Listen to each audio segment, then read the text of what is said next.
예수께서 제자를 삼고 세례를 베푸시는 것이 요한보다 많다 하는 말을 바리새인들이 들은 줄을 주께서 아신지라.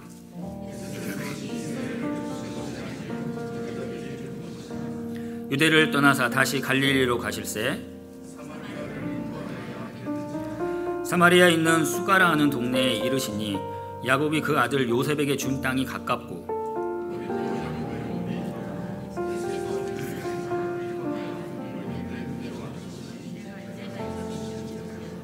사마리아 여자 한 사람이 물을 길르러 왔으며 예수께서 물을 좀 달라 하시니 사마리아 여자가 이르되 당신은 유대인으로서 어찌하여 사마리아 여자인 나에게 물을 달라 하나이까 하니 이는 유대인이 사마리아인과 상종하지 아니함이니라. 내가 만일 하나님의 선물과 또 내가 그 물을 좀 달라는 이가 누구인 줄 알았더라면 내가 그에게 말씀을 것이고 그가 생수와 내게 주었을 것이다. 아멘. 네, 오늘은 복음, 시선, 행동, 입술이라는 제목을 가지고 함께 은혜의 시간을 나누도록 하겠습니다. 어떤 가난한 중국인이 이 멀리 있는 선교사를 찾아오게 됩니다. 그러면서 그 선교사에게 저는 세례를 받고 싶습니다 라고 말을 합니다. 그래서 이 선교사님은 그럼 어디에서 복음을 들었습니까? 라고 물었습니다. 그러자 이 사람이 하는 말이 저는 아직 복음을 듣지 못했습니다. 그러나 저는 복음을 보았습니다 라고 이야기합니다. 그리고 선교사의 의문을 풀어주듯이 이 가난한 사람은 자기가 본 것에 대해서 이야기를 시작합니다. 그 사람은 한때 아편 중독자였고 성격이 불같은 사람이었습니다. 그런데 그가 복음을 듣고 교회에 나가기 시작하면서 그의 모든 생활이 변화된 것입니다. 그는 아편을 끊었고 친절하고 상냥한 성격의 사람이 된 것입니다. 나는 그를 통해서 복음을 보았습니다 라고 이야기한 것입니다. 오늘날의 많은 사람들이 그리스도인에게서 복음을 듣기는 하지만 보지 못함으로 주님께 돌아오는 사람들이 적어지고 있습니다.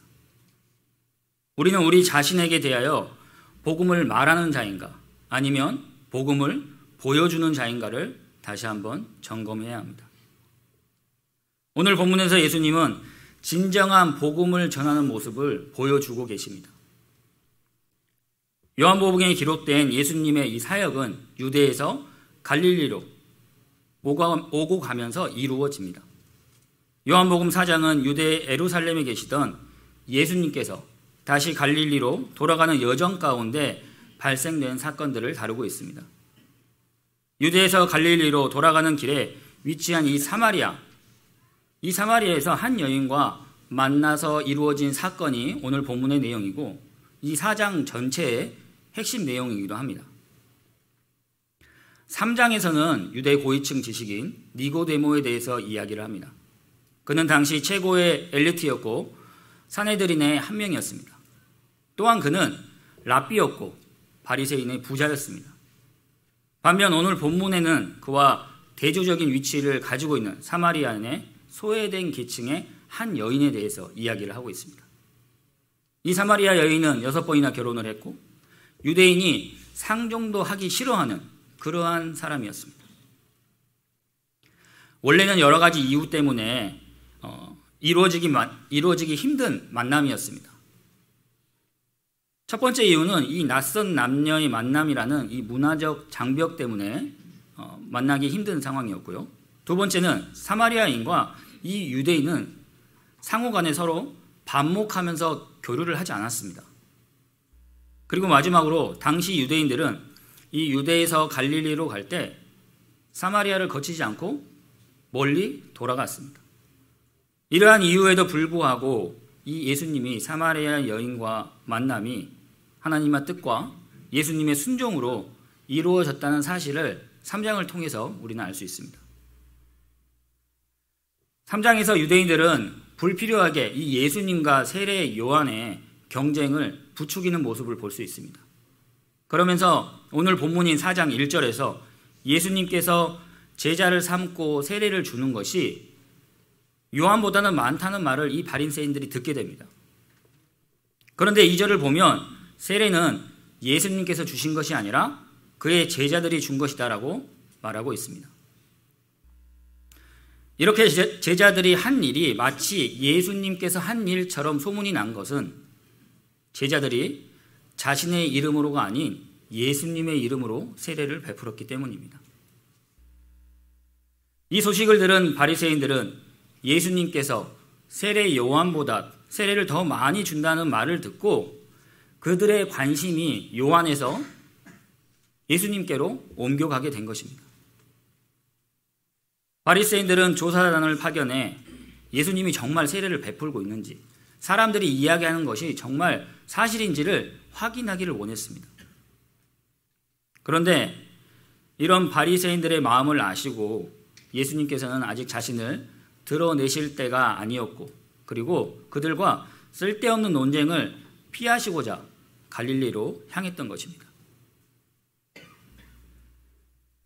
오늘날 그리스도인들이 세상에서 살면서 이런 말과 행동, 생각 등을 조심해야 하는 이유가 바로 여기에 있습니다. 우리를 통해 나타나는 모든 것들이 예수님을 나타내기 때문입니다. 참아야 하는지, 터뜨려야 하는지, 논리적으로 다투면서 시시비비를 가려야 하는지 그렇지 않는지, 자신의 결백을 주장하는 것이 마땅한지 아닌지 잘 생각해 보고 시도해야 하는 것입니다. 세상 사람들, 믿지 않는 사람들은 신학이나 교리나 우리가 드리는 예배나 기도하는 모습을 통해서 예수님을 보지 않습니다. 믿는 자인 우리의 삶의 모습을 보면서 그 예수님을 보고 경험하는 것입니다. 따라서 우리의 모습과 행동에 따라 그분에 대한 평가가 얼마든지 다르게 나타날 수 있습니다. 이 상황에서 예수님은 싸움을 부추기는 그들을 떠나 유대에서 갈릴리로 가실 때 이 사마리아를 지나가게 되신 것입니다. 유대에서 갈릴리로 가는 길 중에 사마리아를 통과하는 길이 가장 빠른 길이었습니다. 그러나 보통의 유대인들은 이 길을 선택하지 않고 요단강을 건너 멀리 돌아가게 됩니다. 심지어 예수님은 사마리아에 있는 이 수가성이라는 곳에 머물기까지 하십니다. 본문 4절을 보면 통과하여야 하겠는지라 라고 말합니다. 이 말은 헬라어 동사를 번역한 말인데 그 뜻은 필요하다라는 뜻입니다. 그러니까 다시 말하면 내가 여기를 통과할 필요가 있다라고 지금 예수님은 이야기하시는 것입니다. 예수님께서는 그 사마리아에 멈추는 것이 당연한 일이었습니다. 요한이 지금 이 단어를 선택한 것이 구약의 역사를 모르는 사람들에게는 별 큰 의미가 없습니다. 특별해 보이지 않는데 예루살렘에서 가나까지 직선 구간을 긋고 구릉지대임을 감안한다면 이 사마리아에서 멈추는 것이 당연합니다. 여기가 중간 정도 되거든요. 그러나 유대인이면 누구나 이 요한이 선택한 이 단어에 신경이 거슬렸을 것입니다. 유대인은 사마리아인을 경멸했습니다. 유대인에게 사마리아인은 우상을 숭배하는 혈족이었고 윤리적으로 오염됐고 종교적으로 혼합되어 있는 천한 존재라고 여겼습니다. 그래서 갈릴리와 유대를 오갈 때 부정타지 않으려고 멀리 동쪽으로 돌아갔던 것입니다. 그렇다면 예수님은 왜 유대인이 그토록 싫어하고 심지어 금하기까지 하는 이 길로 가셨을까요? 단지 빨리 가고자 하셨을까요? 그렇지 않습니다. 예수님께서 사마리아 길을 택하여 가신 길은 보다 중요한 이유가 있어서입니다. 그것은 이 사마리아인들에게도 하나님의 은혜의 복음이 전해지며 구원에 이르도록 하시기 위해서입니다. 유대인들은 사마리아인을 멸시하고 멀리 했지만 예수님께서 보실 때는 그들 역시 하나님께서 찾으시는 잃어버린 자들입니다. 그리고 예수님은 바로 이처럼 잃어버린 자들을 찾고 구원하고자 이 땅에 오신 줄로 믿습니다. 누가복음 19장 10절에 이렇게 말합니다. 인자가 온 것은 잃어버린 자를 찾아 구원하려 함이니라. 아멘. 하나님은 우리를 사랑하시고 우리를 위한 놀라운 계획을 가지고 계십니다. 요한복음 3장 16절에 이렇게 말합니다. 우리 함께 읽도록 하겠습니다. 하나님이 세상을 일처럼 사랑하사 독생자를 주셨으니 이는 그를 믿는 자마다 멸망하지 않고 영생을 얻게 하려 하심이라. 아멘. 또한 요한복음 10장 10절에는 예수님이 오신 이유에 대해서 분명하게 말하고 있습니다. 우리 함께 읽도록 하겠습니다. 내가 온 것은 양으로 생명을 얻게 하고 더 풍성히 얻게 하려는 것이니라. 아멘. 이러한 하나님의 사랑으로부터 우리를 가로막고 있는 것은 무엇입니까? 우리가 풍성한 삶을 누리지 못하도록 가로막고 있는 것은 무엇입니까? 이렇게 예수님은 하나님의 뜻을 아시고 그분의 뜻에 순종해 사마리아로 들어가신 것입니다. 본문 5절부터 6절을 보면 요한은 사마리아 수가성의 위치를 말할 때 지리적인 위치를 말한 것이 아니라 역사적 의미의 관점에서 말하고 있습니다. 이 일대의 땅은 야곱이 매입해서 아들들에게 준 곳이고 그리고 이스라엘 역사상 중요한 의미를 가지고 있는 곳입니다. 또한 이스라엘 백성들이 이집트에서 탈출해서 나올 때 요셉의 유골이 영면한 곳이기도 합니다. 6절을 보면 예수님께서 사마리아를 지나가시다가 피곤하여 수가라는 동네 우물 옆에 앉아있는 모습이 나옵니다. 우리 6절을 함께 읽겠습니다. 거기 또 야곱의 우물이 있더라.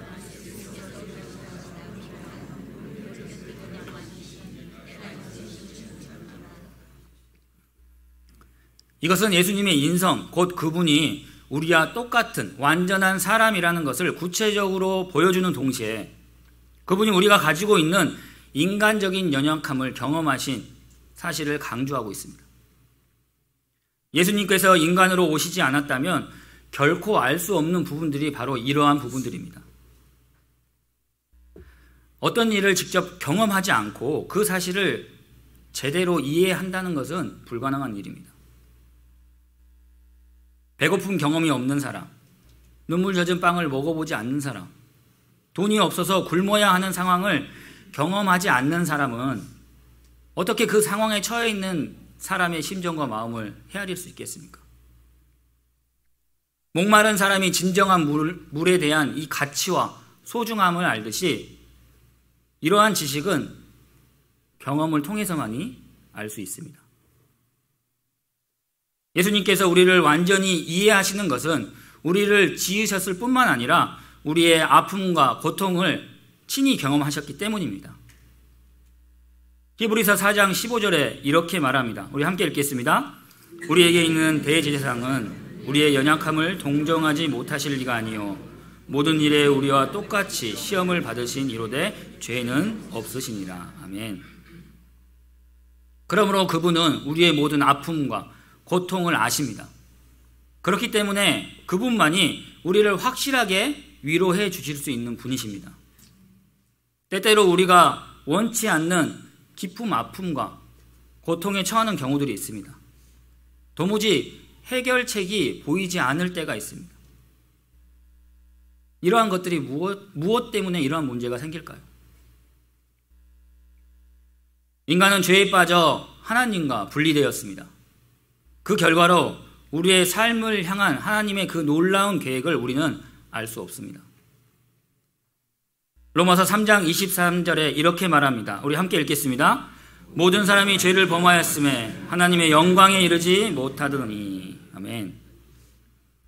그래서 그 죄의 결과로 로마서 6장 23절은 죄의 싹은 사망이다라고 말하고 있습니다. 하나님은 우리와 교제하시려고 우리를 창조하셨습니다. 하지만 인간은 유혹에 넘어가 죄를 온 세상에 가져왔고 이로 인해 하나님으로부터 분리되었습니다. 하나님께서 의도하셨던 그분과의 관계를 망쳐버린 것입니다. 그럼 해결 방안은 무엇일까요? 우리가 어려운 일을 만나든지 아픔과 고통 속에 빠져 있다면 그분과 상의해야 되는 까닭이 여기에 있습니다. 예수님께서는 언제든지 우리를 위한 가장 좋은 상담자로 항상 옆에 계십니다. 여러분을 고민하게 만드는 것이 무엇입니까? 어떤 걱정들을 하고 계십니까? 혹시 그 일로 나의 죄 때문에 그 일이 일어나신 것입니까? 이 모든 것들을 예수님과 상의하십시오. 혼자의 힘으로 해결해 보겠다고 고민하고 갈등하는 것이 최선이 아닙니다. 길을 모르면 물으면서 가야 합니다. 예수님께서 도움을 주시려고 기다리시는데 스스로 문제를 해결하겠다고 발버둥 치는 것은 교만이며 실패와 낙심만 있을 뿐입니다. 예수 그리스도만이 우리 죄의 문제를 넘어 하나님께로 가는 유일한 길입니다.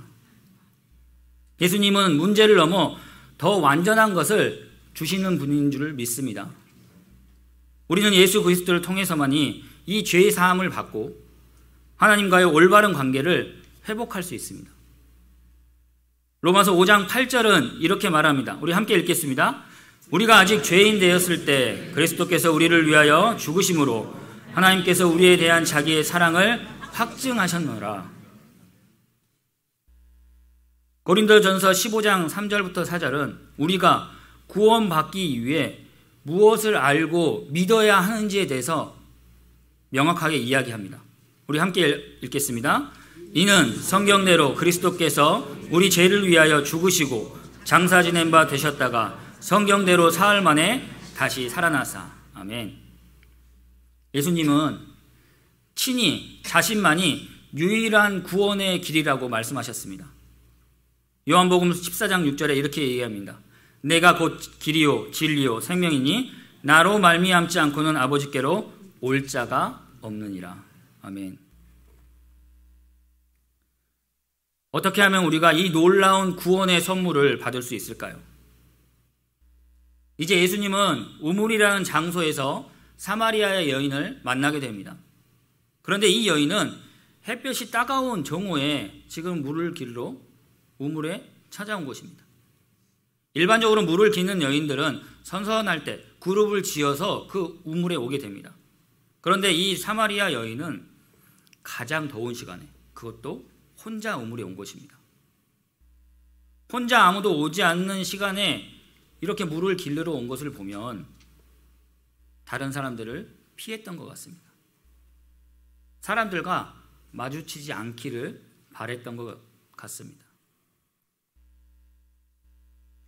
우물 곁에 앉아 계시던 예수님은 모든 종교적, 문화적 벽을 허물고 사마리아 여인에게 말을 건네십니다.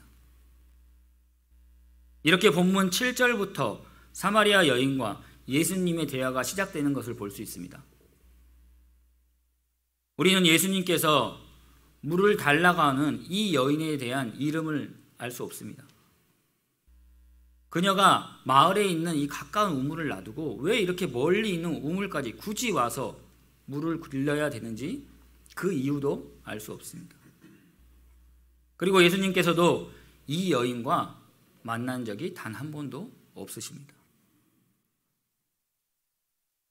그럼에도 불구하고 이 여인에게 예수님은 지금 물을 달라고 하십니다.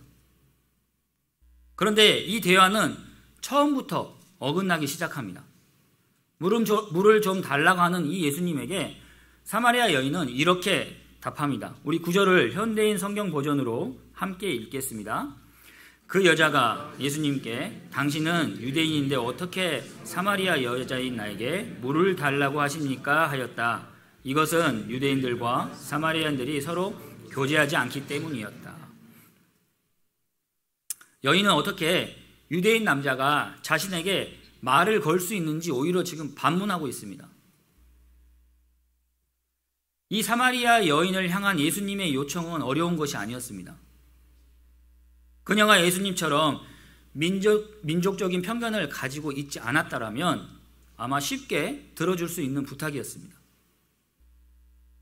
예수님께서 그녀에게 요구한 것은 분명했고 조금도 부담되지 않는 것이었습니다. 고대 근동에서 이 지나가는 나그네들에게 물을 대접하는 것은 당연한 미덕이었습니다. 그 여인이 어떤 형편에 처해 있든지 이러한 일은 충분히 할 수 있었습니다. 그녀가 예수님께 물을 대접한다고 해서 지나가는 사람들 가운데 누구도 그녀를 비난하지 않았을 것입니다. 그러나 민족적 편견이라는 장애가 그녀를 가로막고 있어서 예수님이 요청하신 아무리 이 간단한 요청에도 순종하지 못하고 반응하지 못했던 것입니다. 이와 마찬가지로 오늘날도 많은 사람들이 자신의 인간적인 생각과 편견에 사로잡혀 예수님의 요청을 거절하고 있습니다.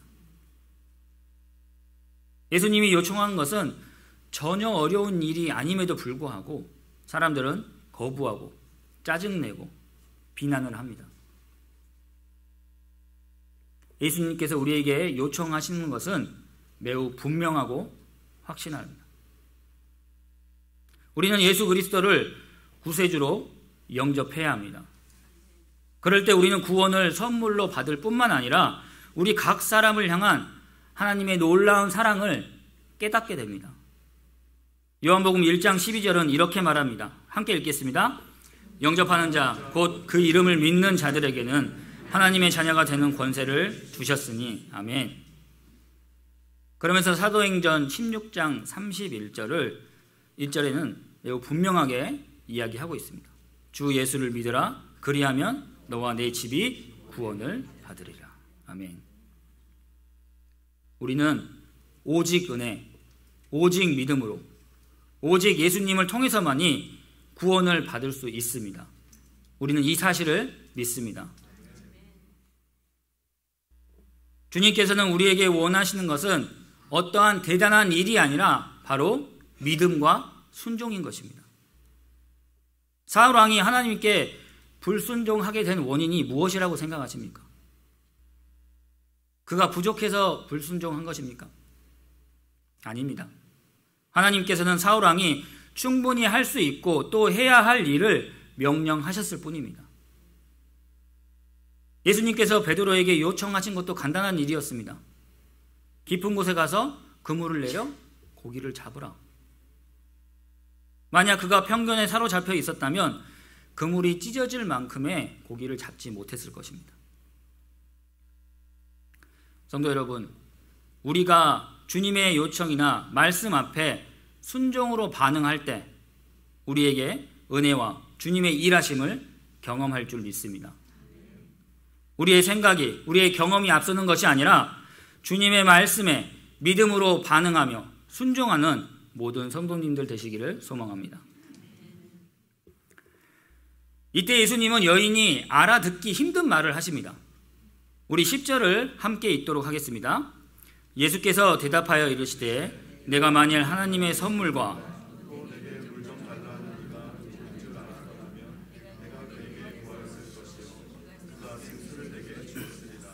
아멘. 다시 말해서 지금 너와 말하고 있는 사람이 누구인지 안다면 너는 나한테 물을 달라고 할 것이고 그럼 내가 너에게 생명의 물을 주었을 것이다 라고 지금 말씀하고 계시는 것입니다. 예수님은 일부러 호기심을 이끄는 말들을 섞어서 정말 아무렇지 않게 지금 툭 던지면서 이야기를 하고 계시는 것입니다. 이것은 마치 우리가 일상 대화를 하듯이 이런 거예요. 내가 살고 있는 나라에는 누가 오든지 오게 되면 전기차를 공짜로 주고 모든 집들을 다 공짜로 줄 수 있어. 너는 지금 내 말이 농담인 줄 알지? 이거와 같은 의미입니다. 분명히 예수님은 의도적으로 여인의 호기심을 자극하였습니다. 그런데 이 여인은 지금 자기에게 말씀하시는 분이 유대의 랍비 정도로 생각하였을 뿐 그분이 그리스도라는 사실을 꿈에도 생각하지 못하고 있습니다. 이렇게 예수님을 보고도 그분의 본질을 안다는 것은 어려운 일입니다. 사실 12제자들도 그분의 본질, 곧 그리스도이심을 알기까지는 오랜 세월이 걸렸습니다. 예수님께서 가시는 곳마다 소문을 듣고 수많은 사람들이 모여들고 예수님을 보려고 왔습니다. 그러나 정작 예수님을 영접하고 돌아가는 사람은 극소수에 불과했습니다.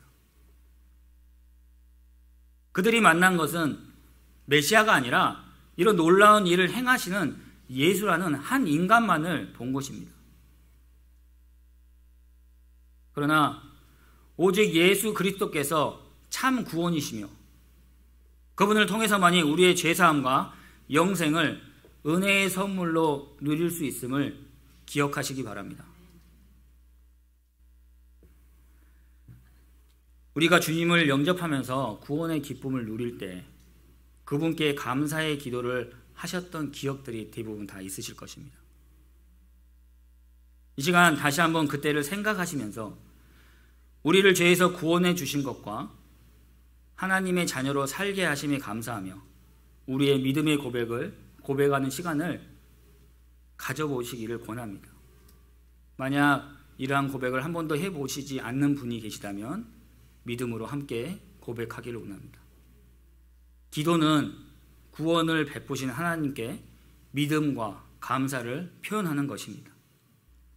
우리 함께 읽도록 하겠습니다. 하나님, 저는 죄인이며 죄에 대한 벌을 받기에 합당함을 고백합니다. 그러나 예수 그리스도께서 저의 죄값을 대신 지불하셨고 그분을 믿어 제가 용서받을 수 있게 되었습니다. 오직 당신만이 저를 구원하셨음을 믿습니다. 당신의 놀라운 은혜와 용서의 결과로 영생이라는 선물을 주신 것에 감사드립니다. 아멘. 예수님은 그날 그 장소에서 사마리아 여인에게 이 놀라운 은혜의 선물을 주시기로 작정하셨던 것입니다. 그리고 따뜻한 말로서 그 여인을 하나님의 자녀로 지금 초청하고 계신 것입니다. 그 여인의 삶이 어떠했든지 상관없었습니다. 예수님은 그녀에게 천국의 영생을 누릴 참 기쁨과 소망을 베풀어 주셨습니다. 오늘 우리는 예수님께서 취하셨던 여러 가지 행동들을 볼 수 있었습니다. 이 행동은 마음을 보여주는 사진입니다. 사마리아 땅에서 보이신 예수님의 행동은 그분의 마음을 보여주고 계신 것입니다. 예수님께서 보이신 행동을 통해 예수님의 마음을 닮아가야 하는 저희들은 앞으로 어떻게 살아가야 될까요? 첫 번째로 본질의 시선이 고정되어 있어야 합니다. 오늘 본문을 통해 예수님은 인기가 매우 높아졌다는 사실을 알게 되었습니다. 인기가 높아진 만큼 반대로 바리새인들의 경계심도 그만큼 커지고 높아졌습니다. 세례 요한의 제자들도 이 불필요한 경쟁심을 품게 되었습니다. 예수님은 불필요한 경쟁과 갈등으로 하나님의 나라의 일이 방해되는 것을 원치 않으셨습니다. 우리의 신앙생활에서도 이 비본질적인 것 때문에 본질이 흐려지는 경우들이 종종 있습니다. 또는 이 비본질적인 것 때문에 서로 다투고 싸우고 상처를 내기도 합니다. 이러한 것에 신앙생활이 흔들릴 때면 우리는 하나님과 그 하나님의 나라의 일에 시선을 고정해야 합니다. 우리가 하나님 일과 십자가에서 시선을 돌리게 만드는 것은 그것이 아무리 좋은 일이라 하더라도 비본질적인 것입니다. 하나님의 일에 집중할 때 세상의 가치와 비교할 수 없는 그 눈을 가질 줄 믿습니다. 하나님 일에 시선을 고정할 때 세상을 이기는 능력이 나옵니다. 그러므로 성도 여러분, 주님께 시선을 고정하십시오. 두 번째로 편견을 넘어선 이 발걸음과 행동을 해야 하는 것입니다.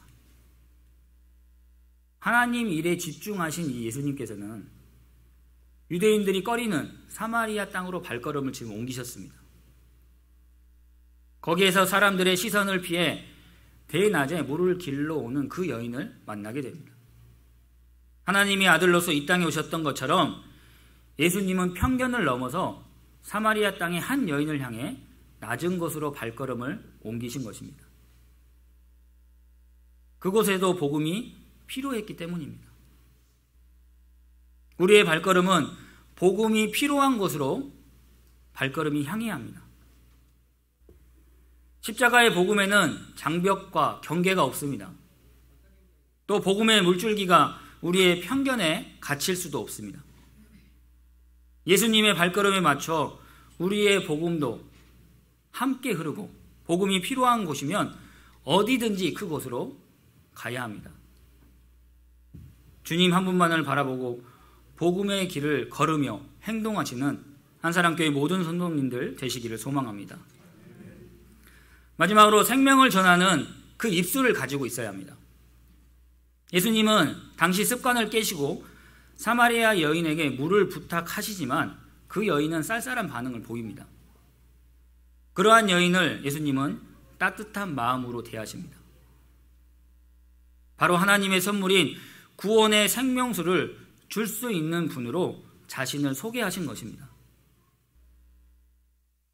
물을 구하신 예수님의 일상적인 말은 사실 생명을 전하는 축복의 말인 것입니다. 우리의 가장 큰 관심은 복음을 전하는 데 있어야 합니다. 구원을 선물로 받은 우리는 그 선물을 다른 사람에게 전하는 사랑의 전달자가 되어야 합니다.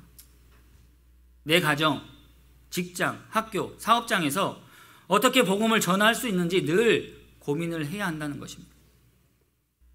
하나님 보시기에 가장 아름다운 입술은 복음이 담겨있는 우리의 입술인 줄 믿습니다.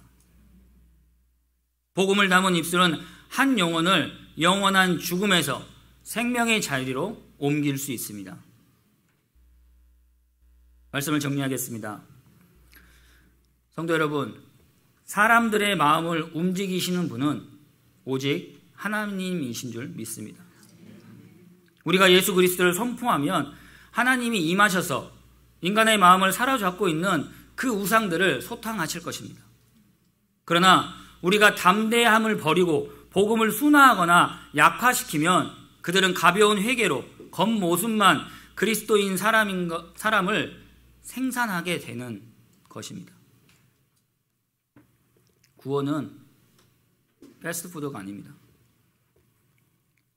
복음의 단순성은 유지하되 성급하게 결단을 강요하거나 대가를 속여서는 안 됩니다. 복음은 그가 스스로 죄인임을 고백하고 눈물의 회개를 통해 스스로 주님을 영접할 수 있게 해야 하는 것입니다. 지금 유아 유치부도 오늘 이러한 복음을 전하는 걸로 알고 있습니다. 어린아이일지라도 복음이 반드시 필요합니다. 예수님을 따르기로 결심한 것은 나이를 불문하고 처한 상황을 떠나 나의 인생의 주인의 자리를 그리스도께 내어드리는 선포인 것입니다. 우리가 매일 매 순간 이 복음을 되뇌이지 않는다면 자신의 선행과 경험에 의해서 우리는 살아가게 될 것입니다. 예수님의 마음을 닮아가는 성도는 예수님처럼 행동할 줄 믿습니다. 성도의 시선은 그리스도의 복음에 고정되어 있어야 하며 그 발걸음은 복음이 필요한 곳으로 향해야 하며 그 입술은 복음의 주인이신 예수님을 전해야 합니다. 우리 모두가 이러한 참된 성도, 주께서 기뻐하시는 성도, 또 복음을 전하는 전도자가 되기를 축복합니다.